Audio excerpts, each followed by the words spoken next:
पल्लवी, आप सभी का ग्राम सेवा न्यूज चैनल में तहे दिल से स्वागत करती हूँ।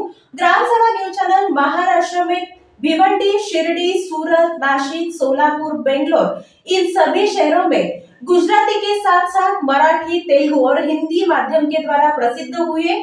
आज ही ग्राम सेवा न्यूज चॅनल को सबस्क्राईब करें, शेअर करें और लाईक। मतदानाचा हक्क सर्वांना बजावता यावा यासाठी प्रशासनाकडून शासकीय सुट्टी जाहीर करण्यात येते, पण अनेक जण महत्त्वाचे हक्क न बजावता याला सुट्टी समजून बाहेर फिरण्यासाठी जातात।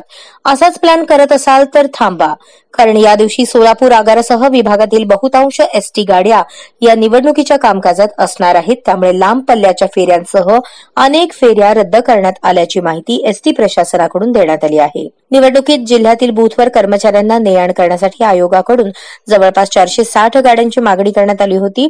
यासाठी सोलापूर विभागातील अनेक मार्गांवर एसटीच्या फेऱ्या रद्द करण्यात आल्या आहेत।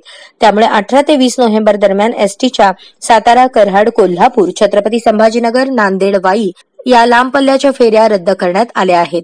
सोलापूर विभागात एकूण 750 एसटी गाड्या आहेत। यातील जवळपास 600 एसटी गाड्या या प्रवासी वाहतुकीसाठी वापरण्यात येतात, पण आयोगाने जवळपास निम्म्यापेक्षा जास्त एसटी गाड्या निवडणुकीच्या कामकाजात वापरल्या आहेत।